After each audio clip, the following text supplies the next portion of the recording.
विकल चारित्र का विषय चल रहा है और उसमें अनुव्रतों के बारे में बताया जा रहा है। अनुव्रत हुए बिना हमारे आगे की महाव्रत की ओर जाने की यात्रा प्रारंभ इसी के द्वारा हो सकती है। गृहस्थ अनुवृत्ति बनने के बाद ही गृहस्थ होता है। अष्टमूल गुण का पालन करने वाला सदाचारी होता है और वह अनुव्रतों को जब धारण करता है तो उस अनुव्रतों में 5 अनुव्रत, 3 गुणव्रत और 4 शिक्षाव्रत के बारे में बता कर आए हैं। उसमें से अनुव्रतों में अहिंसानुव्रत, सत्यानुव्रत, अक्षर अनुव्रत यहाँ तक विषय आया था।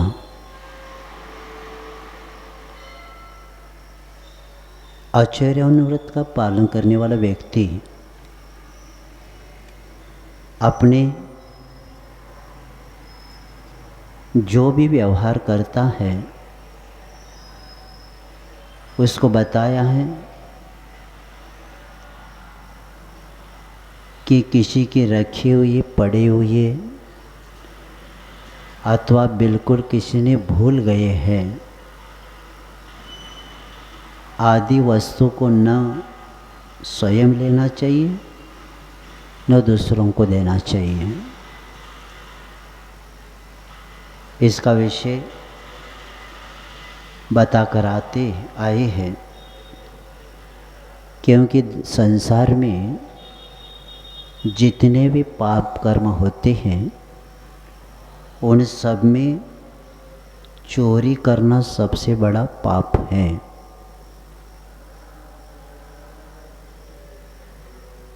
इसलिए ज्ञानी दूसरे का धन धूल के समान मानता है और वह अपने व्रतों का पालन सावधानता से करता है क्योंकि उसमें जो 5 अतिचार होते हैं चौर्य प्रयोग, चौरार्थ दान, विलोप, सदस्य सन्मिश्र और हीनादिक विनिमान, इन 5 अनुव्रतों से बचता रहता है जिसके कारण वह व्यक्ति अपने आचार अनुव्रतों का अच्छे से पालन करे। और अब आगे ब्रह्मचर्य अनुव्रत के बारे में बताए जा रहे हैं क्योंकि गृहस्थ होते हुए भी उस गृहस्थ को ग्रह का निर्मिति जैसे वस्तु के द्वारा ग्रह की निर्मित नहीं होती, गृहिणी के कारण ही गृहस्थ होता है। उसके पहले उसको गृहस्थ शब्द नहीं आता, कुमार शब्द आता है। और गृहस्थ ये वस्तु के द्वारा गृह निर्मित नहीं होती, गृहिणी के द्वारा उसके निर्माण होता है। और 4 व्रतों में से जड़ आदि का संबंध इस चेतन का परिणाम ही महत्वपूर्ण है। और इसलिए विवाह होता है। इस श्लोक को पहला उच्चारण करेंगे और आगे अपने विषय लेना है। लेकिन कल एक विषय रह गया था कि आचार्य व्रत की रक्षा के लिए तत्व सूत्र में बताया है कि 5 भावनाओं का भाने के लिए कहा है। तो उसमें शून्यागार, विमोचितावास, परोपरोधाकरण, भैक्ष, शुद्धि, सधर्मा, विसंवादा, पंच। शून्यागरवास पर्वत, गुफाओं आदि वृक्षों की कोठरी में ये मुनि महाराज के दृष्टि से बताया जा रहा है। और वे विमोचितावास, क्योंकि ये गृहस्थ के लिए नहीं है, क्योंकि राजा आदि के और छुड़वाए हुए उजड़े ग्रहों में निवास करना, परोपरोधाकरण करना, अपने स्थान पर दूसरे के ठहर जाने पर रुकावट नहीं करना, ये गृहस्थ कर ही नहीं सकता। और भैक्ष शुद्धि, चरणानुयोगी पद्धति से भिक्षा की शुद्धि रखना। और सधर्मा विसंवादा, सधर्मियों के साथ उपकरण आदि के प्रसंग में विसंवाद नहीं करना। अब ब्रह्म त्याग अर्थात ब्रह्मचर्य अनुव्रत का स्वरूप आदि बताया जा रहा है। न तो परदारन गच्छति, न परान गमयति च पाप भीतिर्यत्, सा परदार निवृत्तिः स्वदार संतोष नामापि। पढ़ेंगे। न तो परदारान गच्छति, परान गमयति पाप भीतिर्यत्, सा परदार निवृत्तिः स्वदार संतोष नामापि। आचार्य कहते हैं जो शब्द बहुत महत्वपूर्ण दिया गया है, पाप भीते, पाप के भय से परदाराण, पर स्त्रियों के प्रति न तो गच्छति, न स्वयं गमन करता है, और न परान, न दूसरे को गमयते नहीं गमन कराता है। वह परदार निवृत्ति यानी परस्त्री त्याग अथवा स्वदार संतोष ना मापे, इसी को परस्त्री त्याग कहो या सदार संतोष नाम का अनुव्रत कहा गया है। इस श्लोक में जो परदारण आदि जो शब्द आया आगे बताएंगे। तो यहाँ जिसके साथ धर्मानुकूल ही विवाह हुआ है उन्हें कौन कहेंगे? वह स्वस्त्री, जिसको पत्नी कहेंगे। और इनके सिवाय अन्य जितनी भी स्त्रियां हैं वे क्या कहा जाएगी, पर स्त्री कहा जाएगी। और ऐसे पर स्त्रियों का क्या होता है, त्याग होता है। इसीलिए देखो विवाह के समय सौदार संतोष का भी व्रत दिया जाता है। और इसमें विवाह किसके लिए होता है कि स्वदार यानी स्वस्त्री में ही वो क्या होता है, संतोष होता है। जिसके द्वारा विवाह नहीं हुआ है वह परदारा कहलाते हैं। जिसके साथ शादी हुई उसको स्वदार, और जिनके साथ शादी नहीं हुई उसको परदारा कहते हैं। तो घर चलाते समय ये व्रत महत्वपूर्ण है, क्योंकि स्वदार संतोष का जो नेम लेता है वही इसी से शांति को प्राप्त कर सकता है। और ये कहते हुए पुराणों में भी कथा आती है, महाभारत भी पता है और रामायण भी पता है। किसके पीछे हो गया ये, स्त्री के पीछे हो गया।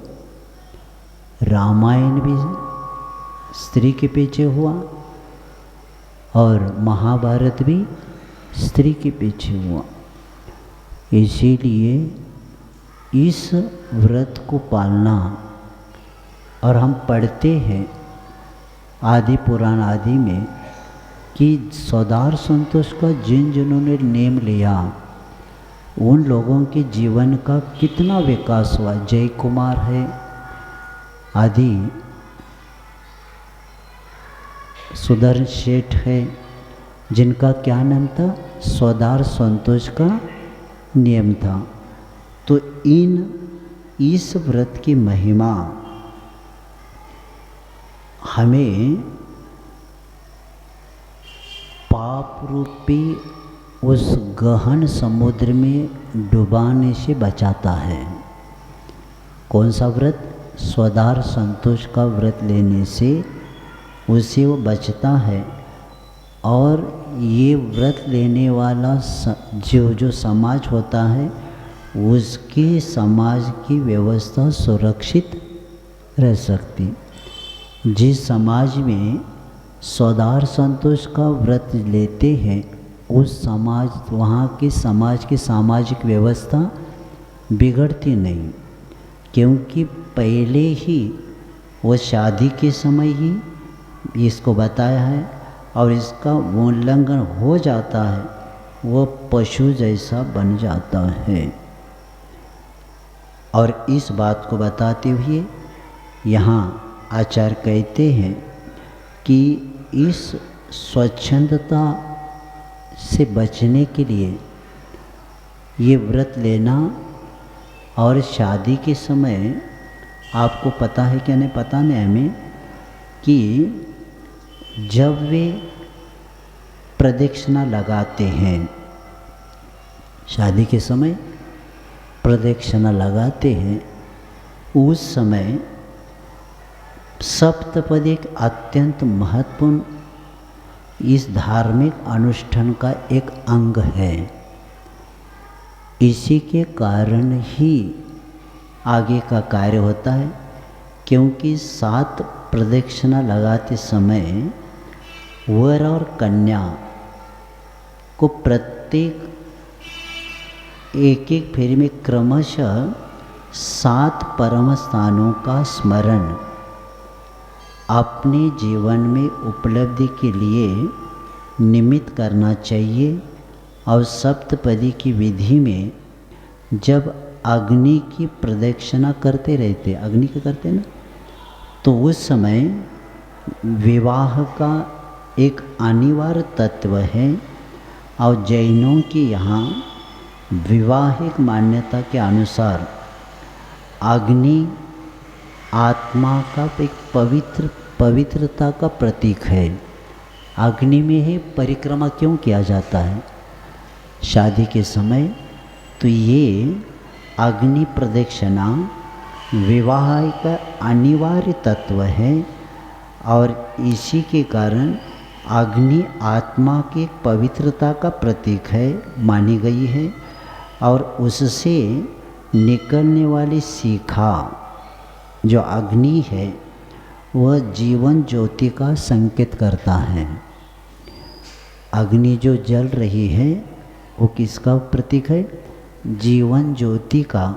वे एक संकेत है और इसका फलितार्थ यही है कि दाम्पत्य जीवन का अंतिम लक्ष्य केवल आमोद प्रमोद के साधनों का संग्रह करना नहीं है और न विषय वासनाओं की तृप्ति को मिलने के लिए क्षणिक संतोष को प्राप्त करना मात्र ही है, वरना वह सत्कार्यों के लिए।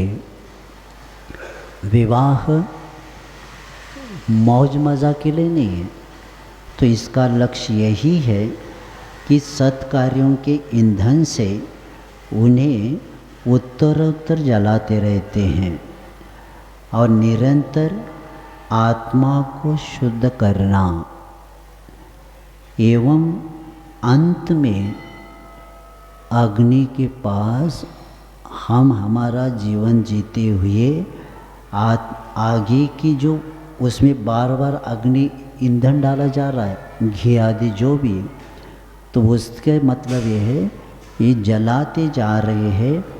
तो उसी तरह निरंतर हमें भी आत्मा को क्या करना है? शुद्ध करना है, उसको बुझा नहीं देते, इसलिए उसमें कुछ न कुछ डालते रहते और बाद में उसमें जब अंत में हमें क्या करना है? अनंत चतुष्टय गुणों से युक्त मुक्त जीवन को प्राप्त करना है। यानी हमारा अंतिम लक्ष्य क्या है? प्रत्येक जीव का लक्ष्य सिद्ध बनना। हम गृहस्थी में प्रवेश कर रहे हैं, लेकिन हमारा लक्ष्य क्या रहेगा? हम त्यागी नहीं बन पा रहे या समय पर गुरु नहीं मिले, ज्ञान नहीं था, इसीलिए गृहस्थी में प्रवेश होता है और होने के बाद लेकिन बताया जा रहा है अंतिम लक्ष्य उनका यही बनेगा कि उसी में नहीं रचपचना है, आगे बढ़ना है। जैसे 10 लक्ष्य में बताए थे, कमल कीचड़ में उत्पन्न होता है, लेकिन उस कमल का लक्ष्य कीचड़ में आने का नहीं होता, उसका लक्ष्य क्या होता है? ऊपर सूर्य की ओर, यानी विकास की ओर। जैसे कमल का लक्ष्य होता है, उसी तरह उस जीव का लक्ष्य, उस गृहस्थ का लक्ष्य यही होना चाहिए कि अंत में हमें रत्नत्रय को प्राप्त करके और श्राविका के गृहिणी के लिए हमें आर्य का आदि बन के ही अंत में के क्या करनी? समाधि करेंगे। ये लक्ष्य बनाना ही पड़ेगा और इस दृष्टि से वे अनंत चतुष्टय गुणों से युक्त मुक्त जीवन का करना और दाम्पत्य जीवन की ज्योति से शुद्ध बुद्ध और अनिरुद्ध जीवन का विमल प्रकाश फैलाना चाहिए। यही अग्नि प्रदक्षिण की जैन मान्यता है और उसमें से 6 फेरी होने के बाद, पहला 6 फेरी हो गई तो वर और वधू के एक दूसरे से 7 वचनों की मान्यता लेते हैं। 6 होने के बाद 7वें होने से पहले दोनों वर को भी और वधू को भी क्या किया जाता है? नियम बताया जाता है। तो पहला वर क्या कहता है वधू से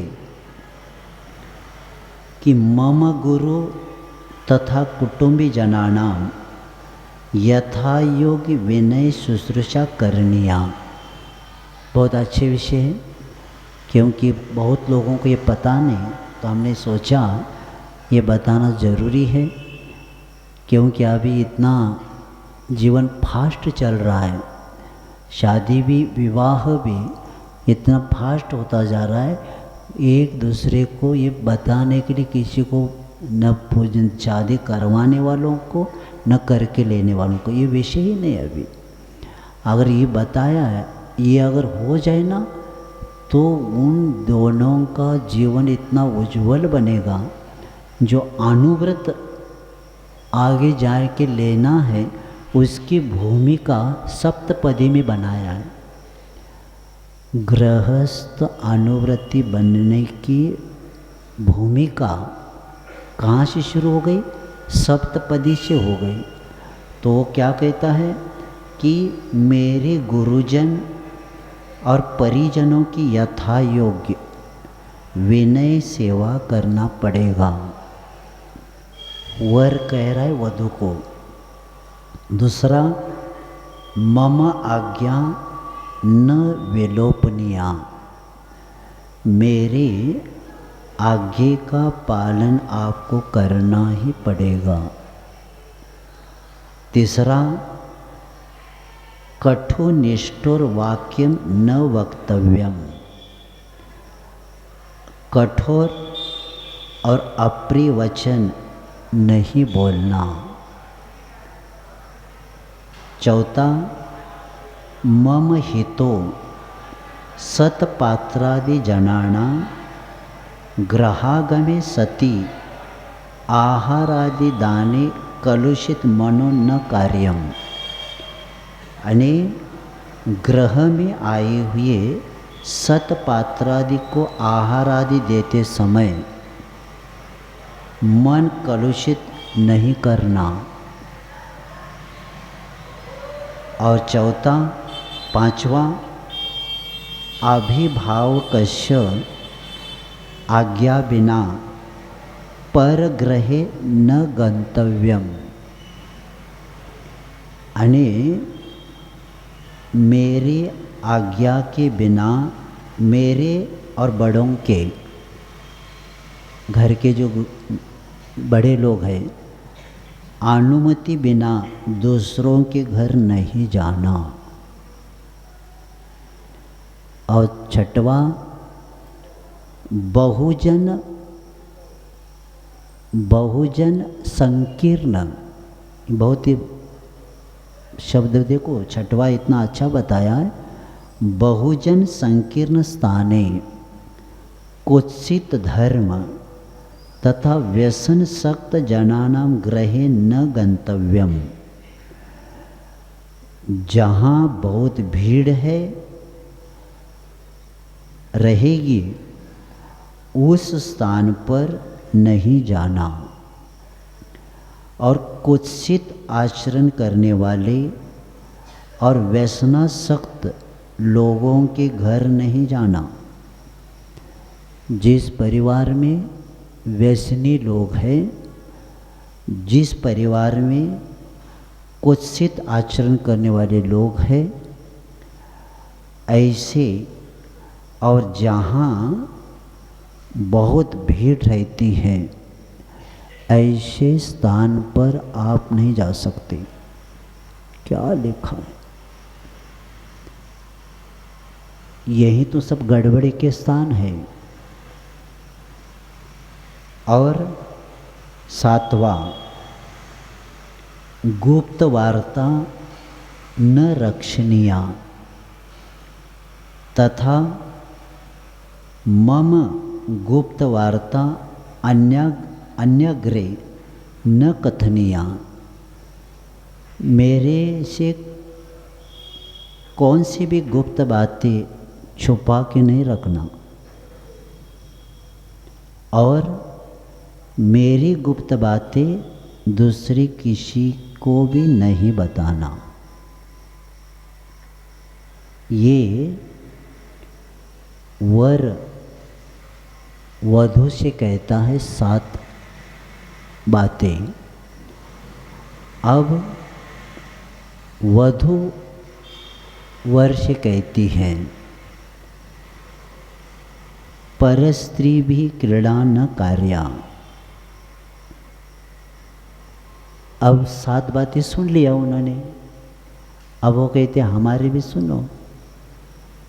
तो पहला बताती है परस्त्री का त्याग करना।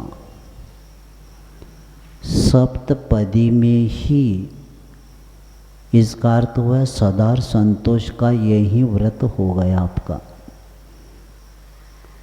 परस्त्री का त्याग करना, वेशाग्रहे न गंतव्यम, वेशागमन नहीं करेंगे। तीसरा, धृत क्रीड़ा न कार्या, जुआ आदि नहीं खेलना। इसी पीछे तो महाभारत हो गया।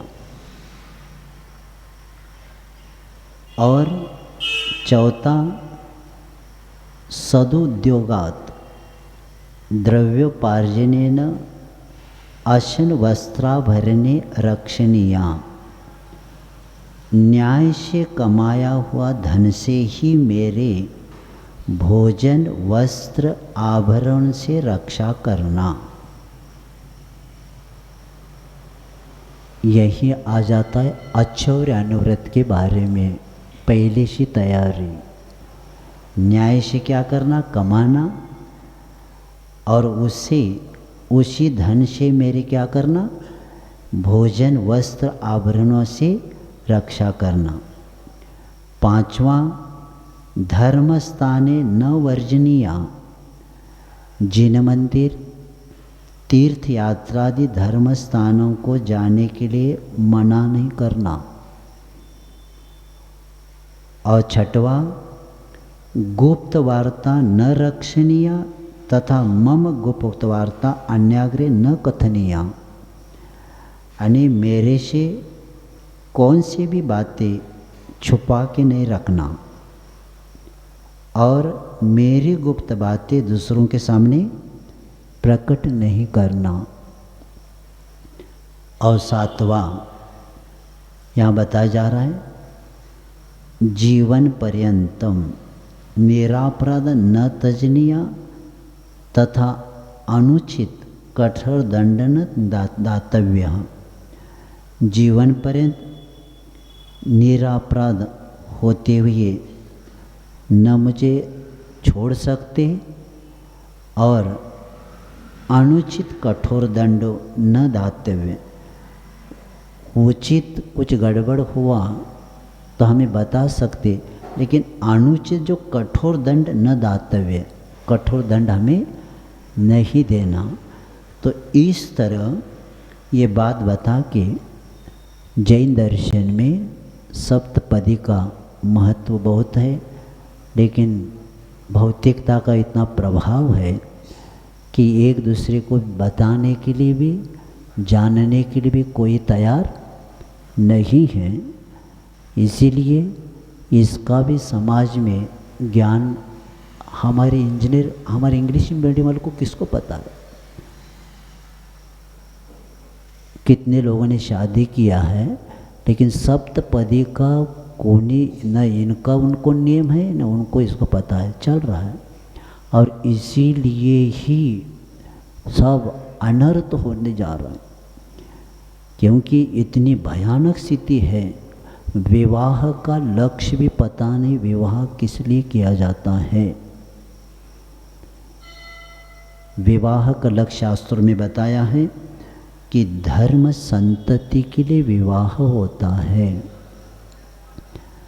आगे धर्म की परंपरा चले, दो शब्द आया है, जिनसेन महाराज ने लिखा है, धर्म संतति और प्रजा रक्षण के लिए ऋषभ देव को नाभि राजा कहते, आपको धर्म संतति और प्रजा रक्षा के लिए शादी करके लेना है। वो तैयार नहीं थे। तब ये विवाह का प्रारंभ कहाँ से हुआ, ऋषभ देव से ही। ये क्या हो गया, इसके पहले भूभूमि थी, तो ये काल प्रारंभ कहाँ से होगा, ऋषभ देव से ही प्रारंभ हो गया धार्मिक अनुष्ठान विवाह, और वहीं से यह सब प्रारंभ हो गया। और लक्ष्य क्या है कि स्वच्छंदता न बढ़े, सबकी व्यवस्था, सामाजिक व्यवस्था बनी रहे, इसीलिए विवाह एक धार्मिक अनुष्ठान प्रारंभ हुआ। और इसीलिए आचार्य कहते हैं कि विवाह करने वालों को पहला वैसे पालते हैं, लेकिन संकल्प करना चाहिए। सदार संतोष का क्या होना चाहिए? नियम लेना चाहिए। ये संकल्प दोनों मिलके जब लेते हैं, तब आचार्य से एक बार बता रहे थे, ये व्रत छोटा सा लगता है, लेकिन इस व्रत से क्या हुआ कि एक स्त्री के अलावा संसार में जितनी स्त्रियां हैं वह स्व स्त्री नहीं पर स्त्री है। इतना भी नियम हो गया। इस नियम के कारण व्यक्ति पाप से बच जाता है और दृष्टि उसके बाद क्या बनती है? अपनी एक स्त्री के अलावा किसी के साथ व्यवहार, बुरे व्यवहार करना ही नहीं। ये संकल्प होने से ही कर्मों की निर्जरा भी होती है, और ये इसका संकल्प करने से भाव सबके प्रति अच्छे ही बनेंगे, बुरे भाव हो ही नहीं सकते, क्योंकि संकल्प है अपना। तो इस तरह यहाँ उल्लंघन अगर हो जाता है, क्योंकि सामाजिक व्यवस्था सुरक्षित नहीं रहेगी, तो उल्लंघन होने से पशुवत हो जाता है। और इसलिए पाप से, दुष्कर्म से बचना ही सबसे महत्वपूर्ण है।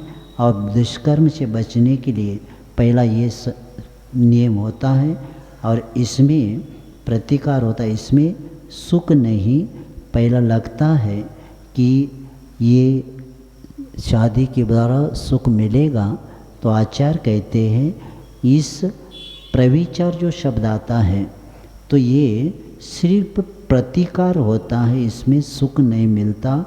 इसी को समझेंगे, और वो व्यक्ति इस चौथा जो व्रत है, पाप होते हुए भी उधर 5 पापों में कुशिल शब्द आया। 5 पापों में क्या आया? कुशिल शब्द आया। और यहाँ ब्रह्मचर्य अनुव्रत शब्द आया। यानी पाप होते हुए भी यहाँ अनुव्रत इसलिए कहा क्योंकि ये पाप एक दूसरे को भी बांधता है। एक व्यक्ति नहीं बनता, एक दूसरे को बांधता है, और ये भव तक चलता रहता है। दलदल में जैसे फंस जाता है व्यक्ति, तो एक पैर उठाने की कोशिश करता है तो दूसरा पैर उसमें फिसलता ही रहता है। तो ये दलदल में फंसता जाता है। जैसे बड़े बड़े हाथी भी देख लेना, कैसे निकलने की कोशिश करते, लेकिन वो हाथी बाहर इतना बलवान होते हुए भी नहीं आता। तो उसी तरह नेमिनाथ और राजुल का कितने भाव तक चल रहा था? 10 भाव तक वो चल रहा था, क्योंकि इसीलिए इसको मकड़ी की जाल कहा गया है। बनाते समय अच्छा लगता है, लेकिन आगे जाके उसी में व्यक्ति जैसे मकड़ी फंस जाती है, उसी तरह कार्य होता है। और ऐसे इसके 5 यानी चौथे पाप में सीमा हो, तो यानी चौथे अनुव्रत में सीमा हो, तो 5वें अनुव्रत में परिमाण हो ही जाएगा। परिग्रह परिमाण है ना, इसमें सीमा होते ही अब परिग्रह ज़्यादा नहीं बढ़ेगा। यहाँ सीमा होते ही आगे के अनुव्रत में भी परिग्रह का परिमाण हो जाएगा, और अनंत पापों को इस व्रत से संतुष्टता प्राप्त होती है। अनंत जो पाप इसी के द्वारा होते, क्योंकि इसमें बताकर आए हैं एक समय में कितना ब्रह्मचर्य, उत्तम ब्रह्मचर्य के दिन बताकर आए थे। थोड़ा सा और एक विषय थोड़ा समझेंगे। जो लोग नहीं आए थे वो समझेंगे इसको कि एक समय में 9 लाख जीवों की हत्या होती है। और एक माह में जो व्यक्ति 2 अष्टमी और 2 चतुर्दशी यानी 4 दिन का भी संकल्प करता है ब्रह्मचर्य का, तो 36 लाख जीवों को अभयदान देने का उसका कार्य होता है। क्योंकि और लोग भी पालते हैं, लेकिन संकल्प होना चाहिए।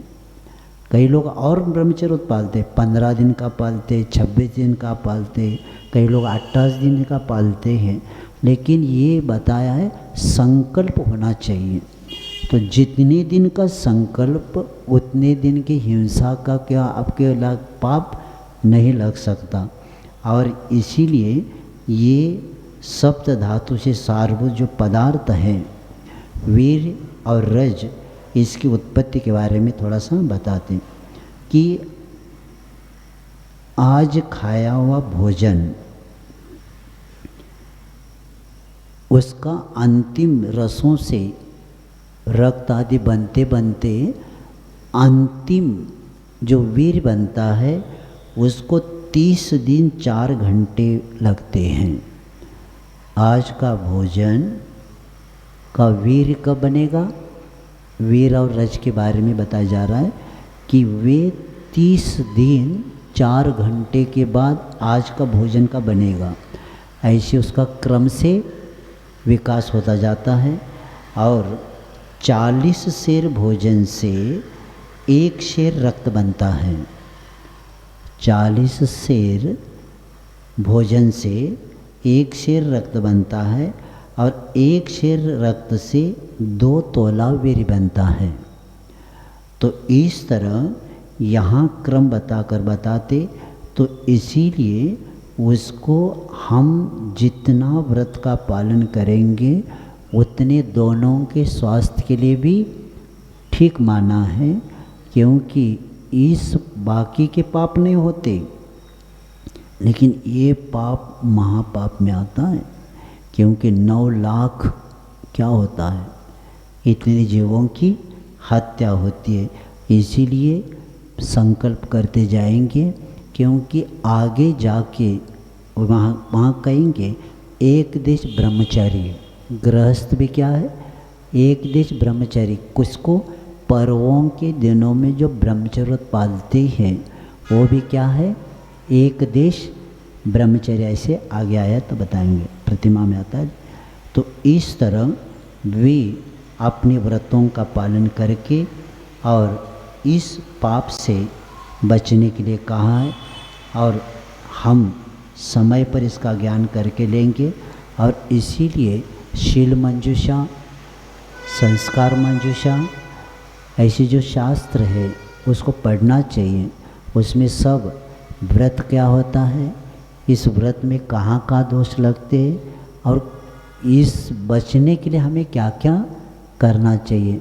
जैसे शील मंजूषा है, कुमारी कार्य के लिए भी है, विवाहित वालों के लिए भी है और विधवा वालों के लिए भी, यानी तीनों के लिए विषय आता है शील मंजूषा में। तो ऐसे शास्त्र भी बार बार पढ़ना चाहिए और जानकारी लेके हम उस बंधन से, उस पाप से बचना चाहिए। क्योंकि शील एक विशुद्ध तप है और शील दर्शन की एक शुद्धि है और शील ही ज्ञान की शुद्ध कर देता है। जितना शील का पालन उतना ज्ञान की भी शुद्धि होती है। और शील विषयों का शत्रु है और शील ही मोक्ष की क्या है, सीढ़ी है। यदि वे इसको आधारशिला यानी विकास जैसे मकान को अच्छे बनाना है तो नींव ज़रूरी है, उसी तरह हमारे प्रत्येक श्रावक के लिए, मानव जाति के लिए अगर आधारशिला जीवन का एक अच्छा भवन खड़ा करना है तो आधारशिला क्या है उसकी, ब्रह्मचर्य शील व्रत ही है। ये बता के आचार्य कहते हैं कि जो परस्त्री परग्रहित भी होती है और अपरिग्रहित भी होती है, दो प्रकार की होती है। जो दूसरों के द्वारा विवाहित है परग्रहित, वो पर स्त्री मानी जाती है, और जो अविवाहित है अथवा वेश्या आदि के समान जो क्या है स्वच्छंद है, वे अपरिग्रहित है। परिग्रहित और अपरिग्रहित। तो ब्रह्मचर्य अनुव्रत का धारी पुरुष स्व स्त्री को छोड़कर अन्य दोनों प्रकार की परिस्त्रियों से दूर रहता है, और उसका ये दूर रहना ही पाप के भय से होता है। राजादि से भय नहीं, उसको किससे भय है? जो अनुवृत्ति होता है वह पाप के भय से दूर होता है, राजादि के भय से नहीं। क्योंकि अभिप्राय पूर्वक पाप से निवृत्ति होने को ही व्रत का है, यानी किसी भय से नहीं। वो अन्य स्त्रियों से दूर होने का कारण भय नहीं, राजादि का पाप का भय है, और इसी के कारण वे तो तभी तो व्रत कहा जाएगा। पाप से डर रहा है तो व्रत माना जाएगा, और पाप से नहीं डरता तो व्रत थोड़ी है वो, तो वो मौका ढूंढता बैठेगा। तो इसीलिए अशक्ति और किसी अन्य भय से निवृत्ति होने को व्रत नहीं कहते। इसलिए आचार्य ब्रह्मचर्य व्रत के लिए परदार निवृत्ति और सदार संतोष, ये दो नामों का प्रयोग किया है। उसे स्पष्ट है कि ब्रह्मचर्य व्रत का धारक पुरुष इस व्रत का पालन करेगा और अपनी स्त्री में ही संतुष्ट रहेगा, बाकी के किसी से भी जीवन में संबंध नहीं रखेगा। ये सप्तपदी के समय ही इसका क्या होता है? संकल्प होता है। और इस बात को बताते हुए विवाह हो गया तो अनुवृत्ति बन जाता है। विवाह होते ही सदार संतोष का नेम लिया तो अनुवृत्ति हो गया, क्योंकि बाकी का सब त्याग हो गया। तो इस तरह पाप में रहते हुए भी, अब देखो जीवन गृहस्थी का पाप में होते हुए भी, जैसे छाछ होता है ना, दही में मथानी डाल के जब उसमें से नवनीत आता है तो नवनीत क्या होता है? नीचे होता है क्या? यानी छाछ में होते हुए नवनीत भी ऊपर होता है।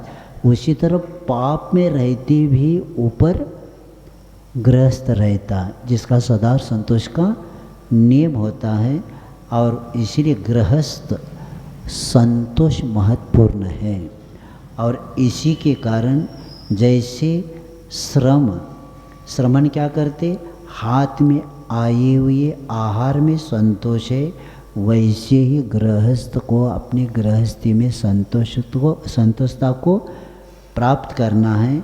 और इस पाप के कारण ही सब अब जितने भी पाप होते हैं, इसी के कारण आगे सब बढ़ने की संभावना होती है। और इस बात को बताते हुए जैसे लक्ष्मण रेखा, लक्ष्मण ने क्या किया था? भाभी के लिए वहाँ जाते समय क्या किया था? रेखा खींची थी, इसके बाहर नहीं जाना। उसी तरह सदा संतोष का नियम होते ही लक्ष्मण रेखा हो गई और उसका उल्लंघन हो गया। सीता ने क्या किया? उससे रेखा के बाहर आया, इसलिए तो रामायण हो गया। अगर बाहर नहीं आती तो रामायण नहीं होता था।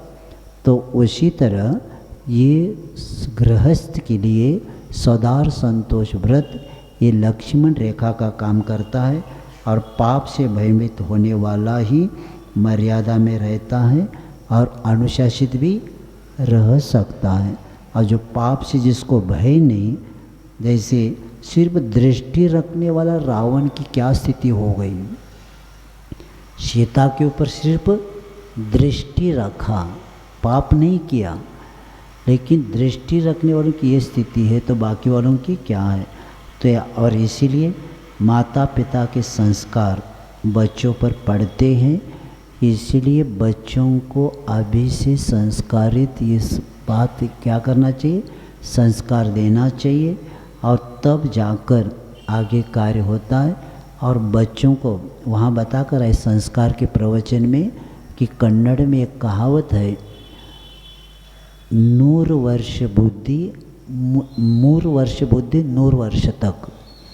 यानी पहले जन्म लेते 3 साल जो बच्चों को संस्कार देते हैं वो 100 साल तक रहता है। पहले 3 साल जो बच्चों को संस्कार मिलते हैं वह कितने साल तक रहते, 100 साल तक रहते। इसीलिए माँ एक ऐसी है कि उन्हीं के हाथ में उनका भविष्य होता है। इसलिए नीतिकार कहते हैं कि माता शत्रु पिता वैरी एन बालो न पाठित। यानी जो अपने बच्चों को अच्छा शिक्षा नहीं देते, संस्कार नहीं देते, माता शत्रु है और पिता शत्रु है, माता वैरी है, ऐसे बता के। और इस संसार के चक्रव्यूह में होते हुए भी इसमें से बहुत कम लोग निकलते हैं। गृहस्थी में इस संसार के चक्र में से चक्रव्यूह जैसा होता है, जैसे अभिमन्यु चक्र में फंसा था, उसी तरह गृहस्थी में प्रवेश करते समय पहले के संस्कार रहते धर्म के, वो कहते थोड़े दिन हम करेंगे और यहाँ से निकल जाएंगे। लेकिन चक्रव्यूह जैसा होता है ना, जैसे कई लोगों ने सोचा था बच्चे बड़े होने के बाद अच्छे से धर्म ध्यान करेंगे, पढ़ा लिखा किया और शादी भी करवाया और सोचा था अब आर्यन सिद्ध करेंगे, कहाँ करते, और ज़्यादा ड्यूटी शुरू हो गई। अब उनके बच्चे नाती को संभालो, ये करो वो करो, और क्या होगा, ज़्यादा काम होगा, अपने मन के अनुकूल हो जाए नहीं, उसके लिए बहुत बड़ा पुरुषार्थ करना पड़ता है। तो आचार्य से बता रहे थे जो जीवन का वर्गीकरण करता है वही उसी व्यक्ति का घर छूट सकता है। वर्गीकरण जानते हैं, कितने साल तक मुझे काम करना है, कितने साल तक घर में रहेंगे। बड़े बच्चे हो गए 20-25 साल के, अब हम घर में रहते हुए भी अब भाग नहीं लेंगे। वो क्या क्या करते देखते जाएंगे, मार्गदर्शन देते जाएंगे, साधु की संगति में क्षेत्रों में आना जाना शुरू करेंगे और उनका उस निमिष मोह धीरे धीरे कम होता जाएगा। और वो होते ही एक दिन चौथा काल जो है वो आत्म संस्कार का ही रहता है, वह काल हम किसी को दे नहीं सकते। तो इस तरह वर्गीकरण करना पड़ेगा, तब जाकर आदर्श गृहस्थ भी पवित्र जीवन बना सकता है। गृहस्थी में आदर्शता के साथ रहेंगे तो उसी के द्वारा क्या होगा ना, अपना जीवन पवित्र जीवन बन सकता है।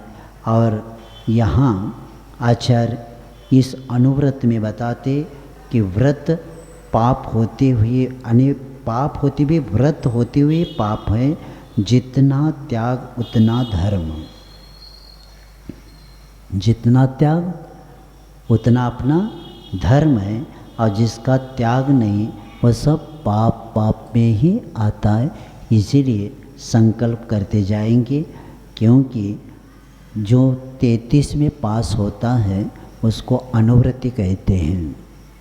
33 में पास होता है वो अनुव्रत होता है, यानी व्यवहार में फेल नहीं लेकिन निश्चय में वो फेल है। व्यवहार में तो बहुत अच्छा है, 33 मार्क में पास हुआ है तो अनुवृत्ति है। तो ये व्यवहार में तो अच्छा है लेकिन निश्चय में फेल है, क्योंकि 100 में जब मार्क में जा जाता है तब ही जाकर वह क्या बनता है, महाव्रती बनता है। और इसीलिए वासना मत को कुशल का है और सामाजिकता को एक्शन बनाए रखना यही विवाह का लक्ष्य होता है। और बंधन से मुक्त रहना ये मानवता का ध्येय होता है। और दाम्पत्य जीवन ये बंधन होते हुए भी विवाह धार्मिक अनुष्ठान बताया, क्योंकि संयम की आधारशिला है।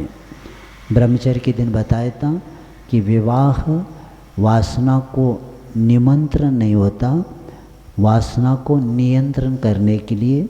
और आचार्य सिंह के शब्द में मैंने रखा था आपके सामने, ब्रह्मचर्य के दिन आचार्य कह रहे थे, दवा को भोजन मत बनाना। ये क्या है? विवाह दवा के रूप में है, उसको भोजन न बनाना। और ऐसे बता के इस शील व्रत के बारे में हमें श्रावक के लिए अनुव्रत बता के अपने व्रतों को अच्छे पालने के बताया है, क्योंकि इसी के कारण आगे सबसे ज़्यादा पाप का स्थान यही है। इसमें जितना व्यक्ति ऊपर उठेगा उतना जल्दी आगे का उसका कार्य हो सकता है। तो इस तरह ये ब्रह्मचर्य अनुव्रत के बारे में बताया। और अब उसमें अतिचार कौन कौन से हैं कल बताएं, समय आपका हो गया।